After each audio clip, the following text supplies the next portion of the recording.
it's Nicole Wilkins with FitnessRx for Women. This is the Fit Life series, question and answer segment where I took your questions from Facebook this week and I'm going to answer them for you today. So the first one I have is, how do you break down your daily intake of calories, carbs, proteins, fats, and do you count the carbs in vegetables? On a regular basis, my protein is between 1 and 1.5 grams per pound. So for me, I take about 180 grams of protein divided into 6 meals, so 30 grams each meal.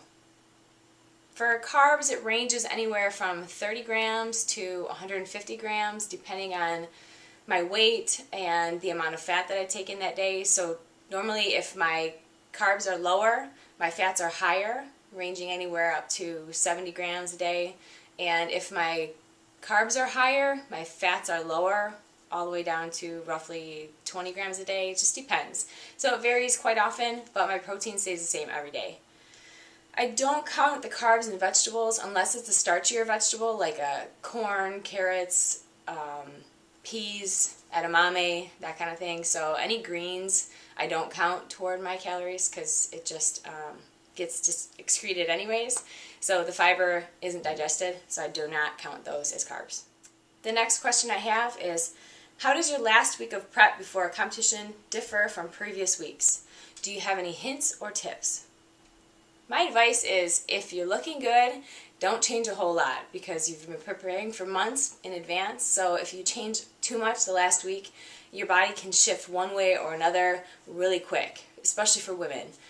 If you're really lean, you won't need to drop your water. I don't ever cut water completely, and it does taper down, but what I do eliminate is sodium a couple days before the show, and I also decrease the number of vegetables that I eat so that I can, my body doesn't hold as much water. But I don't carb load. It doesn't work for me. I use more fats, so you're going to have to kind of play around with it. That's something you want to do in the off season, or even in the earlier stages of your prep. See how your body reacts to days with higher carbs or days with higher fats. And again, like I said, if you're looking really good, don't mess around too much with your last week because you don't want to ruin your body for the stage. The next question I have is, what is your opinion of fat burners? Are they helpful in reducing the amount of stubborn fat on certain body parts of the body? I do take fat burners on occasion. I think that fat burners will give you that extra boost of energy to push harder in the gym, to burn more calories, to burn more fat. But it has to be used in combination with a proper diet and exercise. So if you're just popping fat burners and thinking that you're going to lose fat, it really doesn't work that way. So yes, I think that they can help, but it also has to be in combination. I was wondering about your thoughts on fruit during contest prep. Do you completely eliminate them? During contest prep for me, I do eliminate fruit. That is one thing that I will incorporate in the off season. Post-workout, I'll have apple or banana, or even in the morning with my oatmeal. But during contest prep, I eliminate all sugar. So that does include fruits. Aside from possibly earlier in the beginning of the prep, I'll have grapefruit or maybe some raisins, something like that for the potassium. But other than that, yeah, I eliminate all fruits. Do competitors go off birth control during prep due to hormonal weight gain side effects?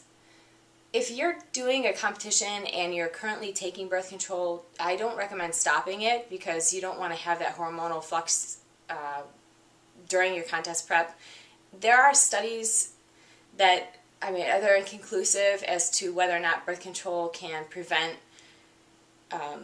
muscle gains, but that's really something you want to talk with your doctor about. I know many girls who are on birth control that compete and can get lean enough, so it really shouldn't be a concern. But again, I can't recommend that to you. It's something you want to talk to your doctor about. And again, everybody is different. Do you ever have stage fright or feel nervous about getting on stage? I usually am not too nervous. I get waves of butterflies when I think about it, but when I'm lining up backstage is when I'm the most nervous. So my heart rate is pumping, and no matter what I do, I can't seem to slow it down. But I just go slower than what feels normal to me, and usually to the audience it looks normal.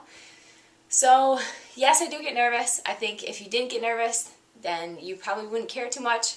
So I think it's just an important part of the whole process, and it's part of having fun, and it gives you that surge of adrenaline and that rush that makes you want to continue competing show after show. And the last question I have is, how do you fight off discouragement? I want to take a second and read something to you that I just recently read, and I think it really kind of discusses how to overcome discouragement, because you're going to feel discouraged whether it's something in your mind or something that you heard from somebody else. It's part of life, and it's just knowing how to deal with it. If you know and care enough to be discouraged, you've made considerable progress. Learn what the discouragement has to teach you, and then continue moving forward. It may seem though you'll never make it, but in reality you're already there. Discouragement tempers and hardens you, but it does not stop you. You've already invested your time, your effort, and your life into your goal. Soon you'll reap the full reward of that investment. So let discouragement spur you on. The times in my life where I've been the most motivated is when somebody has told me that I can't do something. So if it's your goal and it's something that you really want for yourself, don't let discouragement set you back. Keep pushing forward, stay motivated, and you'll soon reap the rewards of your investment in time. So I hope that answered some of your questions for this week. Keep living the fit life, keep asking questions, and I will see you guys at the Arnold 1 week out from the show. I hope you have a wonderful week, and stay tuned for some updates as I continue on my journey. Talk to you soon.